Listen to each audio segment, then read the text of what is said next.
अपने लोगों ने उसी घास फूस पर डेरे डाल दिए और शुरू किया उस जंगल की सफाई को।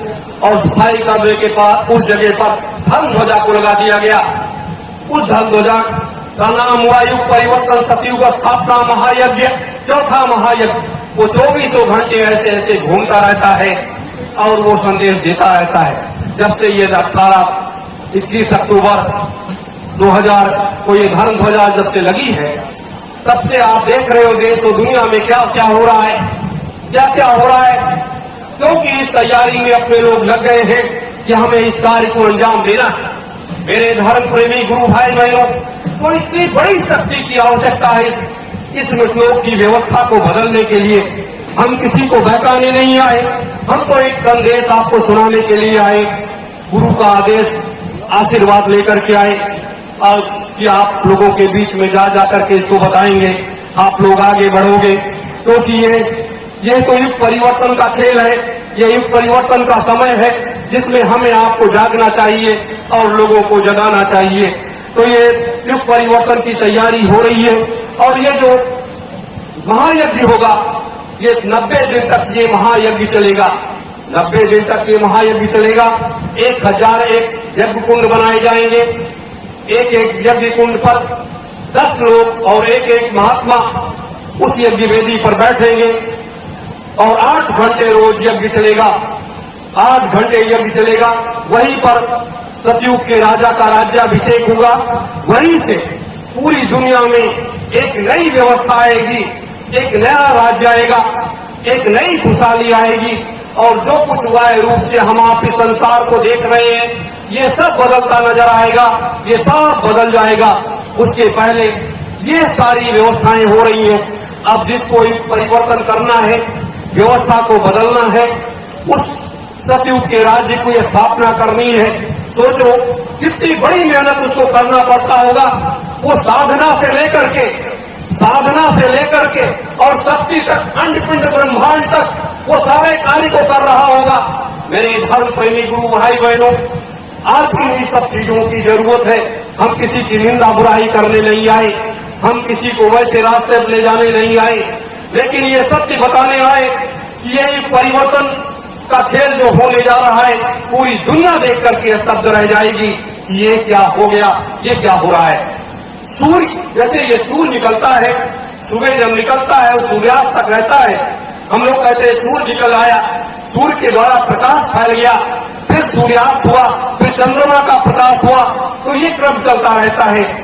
उसी तरीके से ये जो तमाम झमेले बने हुए हैं जिंदा और मुर्दा का, ये आने वाले समय में खत्म हो जाएगा।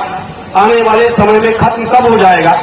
जब वो अनामी महाप्रभु का आगमन निम्सा की उस पावन तपोभूमि पर, निम्सा की उस पावन तपोभूमि पर जब होगा और वो यज्ञ कुंड का भूमि पूजन होगा, उस जब भूमि पूजन होगा 7 दिनों तक वहां एक आध्यात्मिक रूहानी सत्संग चलेगा और वो सत्संग में लोग ओत-प्रोत होंगे। वो एक दौड़ होगा, वो एक रास्ता होगा।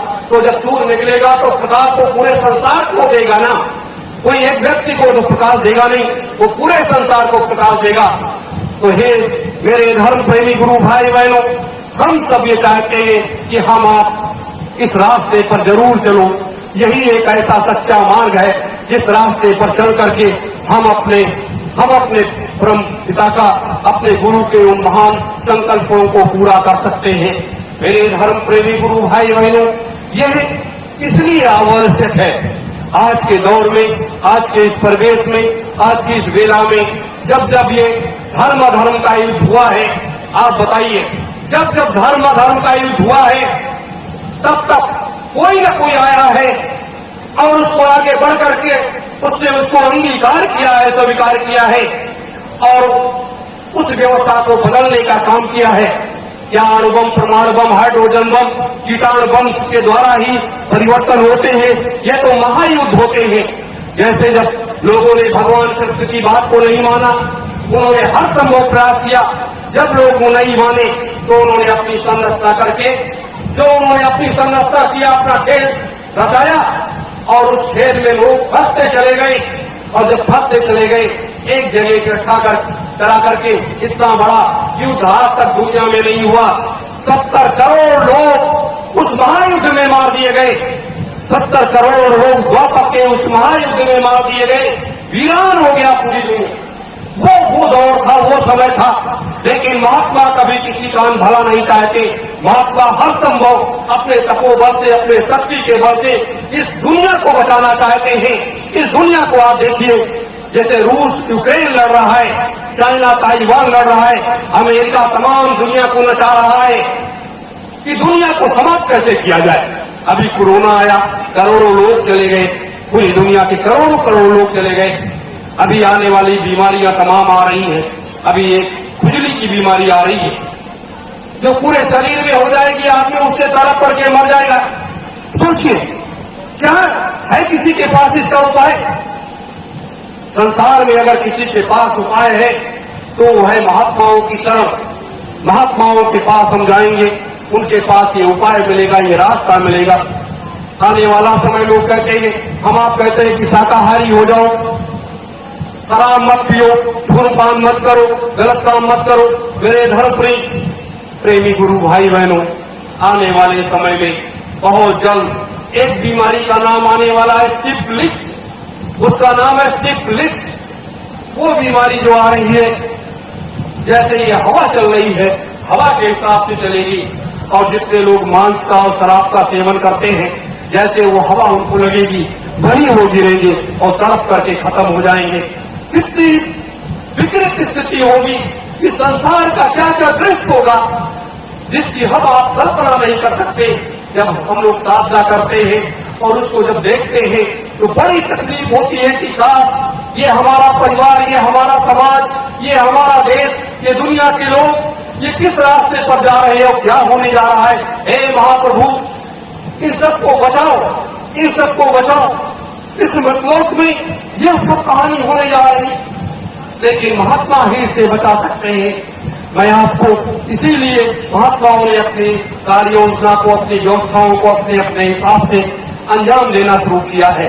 मेरे धर्म प्रेमी गुरु भाई बहनों, आज का वो समय है, आज का वो दौर है जो कुछ हम लोग देख रहे हैं। हमारे देश में क्या हो रहा है, दुनिया में क्या हो रहा है, हमारे देश के राजनीतिक लोग, सत्ता में या सत्ता के बाहर के लोग क्या कर रहे हैं, और दुनिया के सत्ता में, सत्ता के बाहर बैठने वाले लोग क्या कर रहे हैं। लोगों की एक भूख बढ़ गई है, धन, रुपया, पैसा, उसकी भूख बढ़ती चली जा रही है। वो भूख किसी की खत्म ही नहीं हो रही है। और उस भूख को हासिल करने के लिए, अपनी क्षुधा को शांत करने के लिए लोग रात दिन इसी रास्ते पर लगे हुए हैं। इसीलिए देश में भ्रष्टाचार फैला है, इसीलिए देश में या दुनिया में भ्रष्टाचार फैला है। कोई विदेशी बैंकों में ले जाकर के भर दे रहा है, कोई कहीं कुछ कर रहा है। लेकिन मेरे धर्म प्रेमी गुरु भाई बहनों, हम आप लोग ऐसे महापुरुष के साथ जुड़े हुए हैं। हम लोग अपने घरों पर सुमिरन, ध्यान, भजन करें और इस आत्मा रूपी परमात्मा को पहचानने का प्रयास करें। दूसरी चीज, अभी हमने सत्य ओम जय गुरुदेवाय नमः, ये एक महामंत्र को जो मैंने बताया आपको, ये सिद्धाश्रम से परम पूज्य स्वामी जी महाराज जी ने भेजा है। ये महामंत्र, क्योंकि स्वामी जी महाराज के सिद्धाश्रम चले जाने के बाद नामदान तो बंद हो गया, कोई नामदान नहीं दे रहा है। नामदान मात्र अपने तिवारी जी महाराज जी दे रहे हैं और तो कोई नहीं दे रहा। तो ऐसी स्थिति में जो नए प्रेमी जन आ रहे हैं, जो नए प्रेमी जन आ रहे हैं, जिनको शांति चाहिए, जिनको रास्ता चाहिए, जिनको मार्ग चाहिए, तो जब कोई नामदान देने वाला नहीं है, तो ऐसी स्थिति में एक महामंत्र है। ये महामंत्र है सत्य ओम जय गुरुदेवाय नमः। ये एक महामंत्र है। सत्य ओम नाम किसका है? सत्य ओम नाम जो है, यह सत्य पुरुष का नाम है। यह है आदिकाल में, अनादिकाल में और सतयुग में, त्रेता में, द्वापर में इस नाम को लोग जपते थे, इस नाम को जपते थे। मेरे धर्म प्रेमी गुरु भाई बहनों, लोग सत्पुरुष का आह्वान करते थे, सीधे वहां तक पहुंचते थे, सीधे वहां तक लोग पहुंचते थे। ऐसी स्थिति में ये सत्य ओम नाम, ये सत्पुरुष का है। तो सत्य ओम जय गुरुदेवाय नमः, जय गुरुदेव। स्वामी जी महाराज का वो जगाया हुआ नाम है, स्वामी जी महाराज का वो जगाया हुआ नाम है, जैसे अभी राजेश जी बता रहे थे। तो ये स्वामी जी महाराज जब अपने इस अभियान को लेकर के आगे बढ़े तो उन्होंने सबसे पहले नाम दिया कि जय गुरुदेव नाम भगवान का है, जय गुरुदेव नाम भगवान का है। कुछ समय के बाद स्वामी जी महाराज ने दिया कि जय गुरुदेव नाम परमात्मा का है। कुछ समय के बाद स्वामी जी महाराज ने कहा कि जय गुरुदेव नाम जो है ये तो प्रभु का है। अब भगवान, परमात्मा और प्रभु तीन नाम हो गए। और जब हम लोगों को स्वामी जी महाराज ने नामदान दिया, नामदान देने के समय एक नाम ऐसा पहला नाम बताया ताकि जिसके राज्य में रहते हो उसका, ये काल माया का देश है, निरंजन का देश है। तो पहला नाम हम लोग अपने सुमिरन में जय गुरुदेव तो लेते ही हैं, लेकिन उसके बाद निरंजन का लेते हैं। तो जब हम लोग निमसा की इस पावन भूमि पर पहुंचे तो गुरु का यह आदेश हुआ कि आज से जय गुरुदेव नाम आप लोग निरंजन भगवान का कहेंगे। अब ये संदेश लेकर के हम लोग भी आम जनमानस में गए, लेकिन कोई बात नहीं, प्रभु और उसमें कोई फर्क नहीं है। तो ऐसी स्थिति में यह इस महामंत्र को जिसने नामदान नहीं लिया है वो भी, और जिसने लिया है वो भी चाहे तो कर सकता है, क्योंकि इसको जब आप सुबह शाम, इसमें माला की भी जरूरत नहीं है। बायां हाथ नीचे, दाहिना ऊपर, ऐसे करके बैठ जाओ और बैठ करके जपना शुरू करो।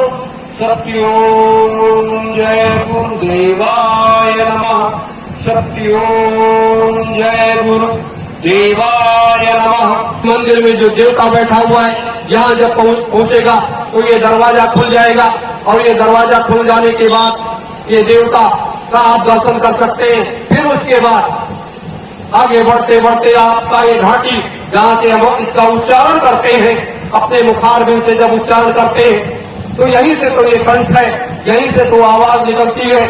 लेकिन जब यहाँ ये ऐसे उसमें सुरभि भी बंद हो जाएगा, और जब यहाँ पहुंच जाएगा, यहाँ परमात्मा आपके दरवाजे को ले जाकर के सीधे इस ब्रह्मांड को खोल देगा, आपका तीसरा नेत्र खोल देगा, और आपको भूत भविष्य वर्तमान जाता हो जाएंगे, अंत फिर ब्रह्मांड तक आने जाने लगे, कहीं कोई समस्या नहीं होगी।